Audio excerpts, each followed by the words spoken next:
누가복음 15장 11절부터 24절까지 말씀을 우리 한 목소리로 읽겠습니다. 또 이르시되 어떤 사람에게 두 아들이 있는데 그 둘째가 아버지에게 말하되 아버지여 재산 중에서 내게 돌아올 분깃을 내게 주소서 하는지라. 아버지가 그 살림을 각각 나누어 주었더니 그 후 며칠이 안 되어 둘째 아들이 재물을 다 모아가지고 먼 나라에 가 거기서 허랑방탕하여 그 재산을 낭비하더니 다 없앤 후 그 나라에 크게 흉년이 들어 그가 비로소 궁핍한지라. 가서 그 나라 백성 중 한 사람에게 붙여 사니 그가 그를 들로 보내어 돼지를 치게 하였는데 그가 돼지 먹는 쥐업 열매로 배를 채우고자 하되 주는 자가 없는지라. 이에 스스로 돌이켜 이르되 내 아버지에게는 양식이 풍족한 품꾼이 얼마나 많은가. 나는 여기서 주려 죽는구나. 내가 일어나 아버지께 가서 이르기를 아버지 내가 하늘과 아버지께 죄를 지었사오니 지금부터는 아버지의 아들이라 일컬음을 감당하지 못하겠나이다. 나를 품꾼의 하나로 보소서 하리라 하고 이에 일어나서 아버지께로 돌아가니라. 아직도 거리가 먼데 아버지가 그를 보고 측은히 여겨 달래가 목을 안고 입을 맞추니 아들이 이르되 아버지 내가 하늘과 아버지께 죄를 지었사오니 지금부터는 아버지의 아들이라 일컬음을 감당하지 못하겠나이다 하나 아버지는 종들에게 이르되 제일 좋은 옷을 내어다가 입히고 손에 가락지를 끼우고 발에 신을 신기라. 그리고 살찐 송아지를 끌어다가 잡으라. 우리가 먹고 즐기자. 이 내 아들은 죽었다가 다시 살아났으며 내가 잃었다가 다시 얻었노라 하니 그들이 즐거워하더라. 아멘. 사랑하는 온천교회 시니어 성도님들, 주님의 따뜻한 은혜와 평강이 오늘 이 자리에 모이신 모든 분들의 심령과 삶 가운데 가득하시기를 축복합니다. 우리가 오늘 읽은 이 말씀은 예수님이 들려주시는 이야기입니다. 예수님께서 직접 예화로 들려주시는데 한 아버지가 나옵니다. 어느 날 작은 아들이 아버지에게 자신의 유산을 앞당겨서 요구합니다. 이건 사실은 버릇없는 게 아니고요. 아버지가 받아들일 이유도 전혀 없습니다. 말이 안 되는 거거든요. 왜? 지금 이 집의 가장은 둘째 아들이 아니라 아버지거든요. 그 아버지가 지금 자신의 역할로 하는 건데 줄 의미가 없어요. 근데 아버지가 줄 의미도 없을 뿐더러 아버지가 돌아가시면 그러면 이스라엘의 법도대로 하면 이 유산을 요구할 수 있는 자는 큰아들, 그리고 큰아들이 가지고 남은 것을 얻은 것이 작은아들인데 누가 요구했다고요? 작은아들이 요구했다고요. 그러니까 아무 이유가 없는 거예요. 그런데 아버지가 유산을 허락합니다. 이 작은아들은 유산을 받자 먼 나라로 떠나버립니다. 아버지를 떠나서 자기 마음대로 살아보려 했던 아들은 결국 모든 재산을 물쓰듯이 하다가 돼지를 치는 일까지 떨어집니다. 이건 이스라엘 민족들에게는 하지 않는 일입니다. 왜요? 돼지는 발이 이렇게 갈라졌기 때문에, 그리고 되새김질을 하지 못하기 때문에 이스라엘의 율법대로 하면 부정한 동물이라서 그 동물 근처에 원래 이스라엘인은 가지 않습니다. 그래서 가장 하층민들만 그 일을 하고 그 일들은 이스라엘인들은 하지 않아요. 이 아들은 얼만큼 무너졌냐면 일도 그런 일을 하는 데다가 먹을 것도 없어서 돼지가 먹는 쥐업 열매라도 먹어보려고 했는데 그것도 없어요. 모든 것을 잃고 나니까 이 아들이 깨닫습니다. 내가 아버지 곁에 살았던 게 얼마나 큰 복인지를 압니다. 그리고 생각해 보니까 드디어 깨닫습니다. 우리 아버지 집에 가면 아버지 집에서 일하던 제일 밑에 몸종들도 하인들도 얼마나 풍족하게 있었는지를 깨닫게 됩니다. 그리고 자기가 받는 이 수치랑 이런 일들이 우리 집에서 하인들한테는 결코 있을 수 없었던 일이라는 걸 깨닫고 내가 집에 돌아가면 하인이라도 돼야겠다라고 다짐하고 가게 됩니다. 그래서 이제 집으로 돌아가는데 멀리서 보니 한 노인이 앉아 있고 그 노인이 달려옵니다. 아버지였습니다. 이 아버지가 아들을 보고 달려옵니다. 이건 뭘 의미하는지 아십니까? 아버지가 맨날 그 자리에서 아들이 오기를 기다리고 멀리까지 지켜보고 있었다는 걸 의미합니다. 그리고 아들이 그 아버지를 보고 달려가서 끄라는 게 아니고 아버지가 그 아들을 보고 달려옵니다. 그래서 어떻게 하냐? 아버지, 이제 제가 아들은 안 되고 몸종이라도 라고 말하고 있는데 아버지가 안 들어요. 아버지가 그 말을 아예 안 들어요. 안 듣고 자기가 있는 최고의 옷을 입히고 아들이라는 뜻의 가락지를 끼우고 신발을 신기고 잔치를 베풉니다. 이것이 하나님 나라의 환영이고 이것이 하나님 나라의 축제입니다. 예수님께서 들려주신 이야기는 우리에게 무엇을 말합니까? 첫째, 우리 하나님 아버지는 우리를 끝까지 기다려 주시는 분입니다. 원래 자녀가 버젓이 살아있는 아버지에게 이렇게 무례하게 유산을 달라고 군다면 이놈 자식이라고 호통치고 쫓아내도 됩니다. 그런데 12절 끝까지 보면 아버지가 그 살림을 나누어 주었다는 것을 알 수 있습니다. 그냥 말없이 떼줘버립니다. 힘이 없어서가 아닙니다. 아들을 너무 사랑했기 때문입니다. 비록 아들이 지금은 철이 없어서 아버지를 떠나려 하지만 언젠가는 이 아버지의 사랑을 깨닫고 돌아오기를 바라는 마음으로 재산을 내어줍니다. 그리고 이제 유산을 다 떼어내어 주었으니 이제 니랑 나랑 끝이다 가 아닙니다. 연을 끊어도 무방합니다. 왜요? 유산을 달라고 했으니까요. 지금 아버지랑 끊자고 이 아들이 지금 얘기하는 거거든요. 그럼 아버지가 먼저 끊어도 된다고요. 근데 그러지 않습니다. 오늘 말씀 보면 아버지는 매일같이 아들을 기다렸다는 걸 알 수 있습니다. 세상은요, 우리를 쉽게 포기합니다. 우리를 포기하고 우리가 능력 있을 때, 우리가 무엇을 가졌을 때 우리가 있는 것으로 우리를 말합니다. 세상은 우리를 기다려주지도 않습니다. 근데 하나님 아버지는 어떻습니까? 우리가 지은 죄 허물에도 불구하고 우리를 절대 포기하지 않으시고 끝까지 기다려주시는 참 좋은 우리의 아버지 되십니다. 오늘도 그 아버지가 여러분과 아직도 그 사랑을 모르는 이들을 기다리고 계십니다. 우리 아버지는 포기하지 않고 기다리는 분이십니다. 둘째, 우리 모두는 하나님을 떠나려 했던 둘째 아들과 같습니다. 우리는 사실 나 자신에게 참 관대합니다. 그리고 나 자신을 생각할 때 괜찮은 사람이라고 생각합니다. 근데 사실 우리가 말씀을 보면 깨닫게 되는데 우리가 그 둘째 아들입니다. 사실 우리는 첫째도 아니에요. 사실 우리는 얘기할 건덕지가 없어요. 근데 들어주시는 분이 하나님이 계셔서 이런 얘기를 할 수 있는 겁니다.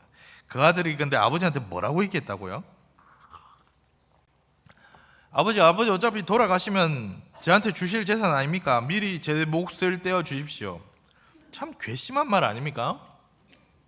유대인의 풍습에서 아버지가 시퍼렇게 살아있는데 유산을 달라는 건 아버지 빨리 돌아가셨으면 좋겠어요 라는 말이 됩니다. 불효죠. 이러면 고대 근동법, 아니 사실은 지금 중동에서도 가능합니다. 때려 죽여도 됩니다. 무방합니다. 아들이 해서는 안 될 말을 했고 이건 범죄거든요. 아버지의 권위에 돌아간 데다가 가정을 무너뜨리는 행위니까. 사실 그런데 오늘 말씀에 그 둘째 아들이 누구라고요? 저와 여러분이라고요. 우리가 사실 살면서 내 고집대로 살겠다고, 내 마음대로 해보겠다고 하나님 아버지의 품에 벗어나려 했던 사람들 아닙니까?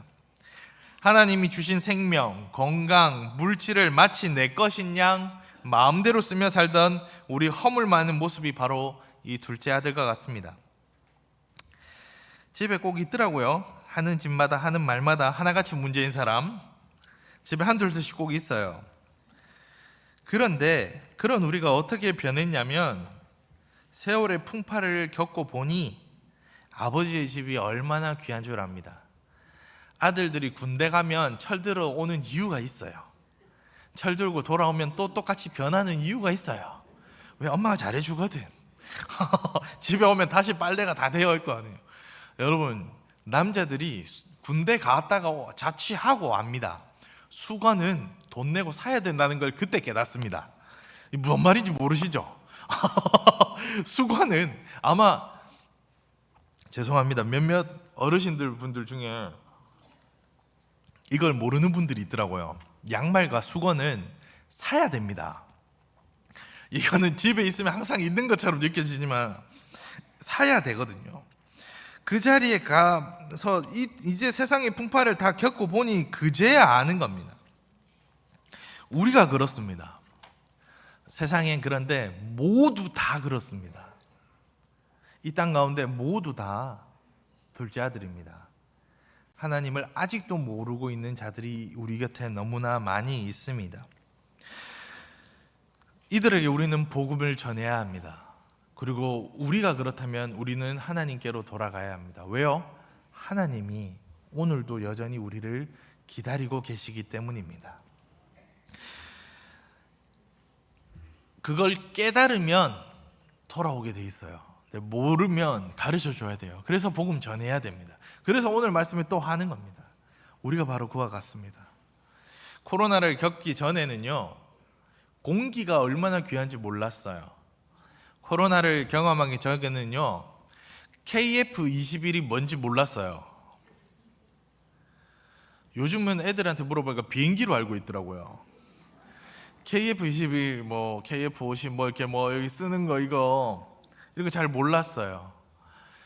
초미세먼지가 뭔지도 몰랐고 마스크를 쓰고 사는 게 얼마나 불편한 건지를 깨닫게 됩니다. 살아보니 이거 그냥 아무 일 없이 사는 게 아무 일 없는 게 아니더라고요. 왜 무소식이 희소식인지를 알겠어요. 무소식이 희소식 되게 하시는 분이 바로 우리 하나님 아버지시더라고요. 그걸 우리가 깨달아야 합니다. 우리가 둘째 아들들입니다. 그래서 세상에 아직도 수많은 둘째 아들들이 있으니까 복음을 전해야 돼요. 그 이유는 하나, 기다리는 아버지가 계시거든요. 그런데 그러면 그 아버지가 어떻게 기다리고 계시냐고요. 몽둥이 들고 이놈 오기만 해봐라. 그거 아시죠? 집에서 혼내서 아들내미들이 가출하면 아버지들 하는 말이 있습니다. 이놈 자식 들어오기만 해봐라. 내가 다리 부질러 버린다. 근데 아들들이 잡혀서 오잖아요. 아버지들 어떻게 하시는지 아십니까? 두 번 하고 신문 확 들고 방으로 들어가십니다. 엄마한테 걸리면 죽습니다. 엄마한테 걸리면 죽습니다. 어머니는 진짜 때리거든요. 우리가 걱정하는 게 그런 것들이 있더라고요. 그런데 오늘 말씀 셋째, 하나님 나라는 두 손 들고 돌아오는 죄인을 두 팔 벌려 환영하는 곳입니다.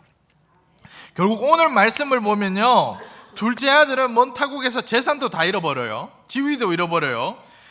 오히려 저 누집 아들이고라고 그 집안 망신은 얘가 다 시켰을 거라고요. 다 잃었어요. 그래도 아버지께서 반겨주십니다.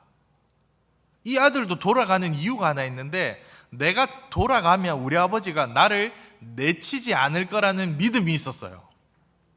그런데 자신이 도저히 안 될 거라는 걸 알아서 아버지의 종이 되겠다고 다짐하고 돌아옵니다. 그때 아버지가 어떻게 합니까? 내 일할 줄 알았다 라고 꾸짖지 않습니다. 네 얼마나 잘 사는지 내 이럴 줄 알았다. 아버지도 그런 얘기 참 많이 하시잖아요. 네 뭐 한다 했을 때, 네 사업한다 그럴 때 알아봤다, 뭐 이런 얘기들 막 하잖아요. 그렇게 안 하시더라니까요. 우리 아버지는 동구박 가수원길이 아니고 동구박 저 멀리서부터 아들이 저물어 보이는데 알고 뛰어나오신 분이 우리 아버지라고요. 맨발에 달려나가 냄새나는 아들을 끌어안고 입 맞추는 분이 우리 아들이라고요. 당시 고대 근동 문화사회에서 위험 있는 아버지가 치맛자락처럼 다리를 부여잡고 달려온다? 이건 명예와 체면에서 있을 수 없는 일입니다. 그래서 우리 조선왕조 실록이나 이런 거 보면, 우리 사극 같은 거 보면 왕들이 가끔 아들이 다쳤다가 하거나 신발 벗고 이렇게 한 발 안 신고 이렇게 막 내려오는 장면들 보여주는 거 있잖아요. 그런 장면들이 사실 있을 수 없는 일이기 때문에 보여주는 겁니다. 제가 우리 아버지 뛰는 장면을 딱 하나 봤어요. 횡단보도에서 아버지 뛰는 거 딱 한 번 봤어요. 저희 아버지 뛰는 거 못 봤어요. 왜요? 예전에는 어르신들은 뛰면 안 된다고 배웠거든요. 근데 고대 근동 사회 이 더운 동네에 아버지가 저 멀리부터 아들이 오는데 뛰어간다? 이건 아버지가 체면이고 뭐고 사람들이 다 보는 앞에서 지금 그걸 하는 겁니다. 아들이니까 달려가는 겁니다. 이게 뭘 의미하냐면 아버지는 아들이 떠난 이후부터 이 아들만 생각했다는 걸 알 수 있어요. 그러니까 저 멀리서 봐도, 야, 걸음만 봐도 아는 거예요. 참 희한해요. 우리 어머니는 전화 걸면 뭐 그냥 여보세요 해도 다 알아들어요. 아들 목소리 기억하고 있거든요. 요즘은 모르더라고요. 손주 이름이 먼저 나오던데 어머니한테 전화 걸면 아이고 네가 지빈이가 연우가 막 뭐 외사촌 다 나오던데 어머니 저 희훈입니다 하면 그제서야 아 그래 이렇게 하더라고요. 그런데 이 아버지를 보니까 아들을 바로 알아봐요. 저 멀리서 점처럼 그지기치 하고 오는데 그걸 알아본다고요. 분명히 아버지가 줄 때는 유산 주고 제일 삐까뻔쩍하게 양손에 가락지 다 끼고 옷 좋은 거 입고 아버지 잘 사세요 하고 좋은 말 타고, 아니 가마 타고 가지 않았겠어요? 근데 이 아버지는 저기 웬 거지 한 명 오는데 그걸 알아본다고요. 우리 아들이구나. 그게 아버지라고요. 그뿐 아닙니다. 아들 말을 안 들어요. 근데 이 말 안 듣는 건 좋은 의미로 안 들어요. 아들이 지금 아버지 제가 잘못했고 막 이러는데 아버지가 안 들어요. 이제 내가 종이 되겠다라고 얘기하는데 아버지가 안 들어요. 아들은 말을 안 들어요. 왜? 내 아들이거든요. 그러니까 뭐라고 하냐면 옷부터 가져오라고 시켜요. 그리고 잔치부터 열어요. 아버지는 종들에게 명령합니다. 제일 좋은 옷 가져오고 손에 가락지 끼우고 발에 신부터 신기라고 얘기합니다. 제일 좋은 옷은 영광과 의로움을 나타냅니다. 그러니까 이 아들이 그냥 사람 아니라고요. 내 아들이라고요. 사람들이 무시할 사람 아니다 라는 걸 보여줍니다. 가락지를 끼운다는 것, 이거 요셉 이야기 보도 바로 왕이 가락지를 빼서 줘요. 그리고 사브나 바네아라고 해서 총리로 대신을 세우는데 이게 다 무슨 행위냐면 내 대리인, 내 집 사람 이런 의미입니다. 그래서 요즘에도 무슨 야구 우승하면 우승 반지 끼우고 뭐 실적 싸우면 반지 맞추고 하는 이유가 다 이런 의미입니다. 가락지를 끼운다는 건 이 집에 대표하는 자, 내 아들, 내 권위를 계승할 자라는 걸 보여주는 거예요. 상속권도 있다는 의미가 됩니다. 다 가져갔잖아요. 이미 가져갔잖아요. 아무 줄 게 없는 아들이잖아요. 근데 또 아버지가 준다니까요. 신발 신긴다는 의미는, 이 당시에 여러분 신발 신긴다는 건 신발을 신었다, 양반이라는 의미입니다. 종과 구분된 자라는 의미입니다. 아버지 제가 이제 종이 살겠습니다. 아니 넌 내 아들이야. 신분이 다시 회복되는 걸 신발로 보여주는 거예요. 이게 우리 아버지가 우리를 향한 마음이라고요. 우리가 하나님께로 돌아가면 하나님의 아들이 되겠다 약속하고 다짐하고 하나님께로 돌아가면 우리 아버지가 이와 같이 두 팔 벌려 우리를 환영하신다고요. 이게 하나님 나라입니다. 여러분을 기다리고 있는 건 시커멓고 웬 검은 갓 쓴 사람이 이름 3번 부르더니 이제 가시게 뭐 이런 곳이 아니라고요. 뭐 시커먼 것만 있으면 무서워하고 뭐 번개치면 무서워하고 이러시던데 그럴 필요 없다고요. 하나님 나라는 우리 아버지가 기쁨으로 기다리고 있다고요. 그런데 능력되고 안 되면 네가 여기 올 자리야 라고 쫓는 게 아니라 무조건 좋아하고 한다고요. 이게 하나님 마음입니다. 세상은 똑똑한 사람, 돈 많은 사람, 깨끗한 사람만 대우해 줍니다. 그런데 하나님 나라는 다릅니다. 하나님 나라는 자기가 부족한 줄 알고 아버지 제가 잘못했습니다. 저를 받아주세요 라고 회개하고 하나님을 아버지라 고백하고 믿겠다 고백하는 이들에게 두 팔 벌려 꽉 안아주며 환영하는 곳입니다. 오늘 말씀은 우리에게 중요한 사실을 알려줍니다. 하나님 나라는 죄인을 환영하는 곳이라고요. 네, 이 사진 계속 좀 띄워주십시오. 우리 아버지는 우리를 끝까지 기다리시는 사랑의 아버지셨습니다. 이제 우리가 해야 될 건 용기 내어 아버지께 돌아가면 됩니다. 왜요? 우리가 다 둘째 아들들이었으니까. 내 고집대로 내 생각대로 안 되니까요.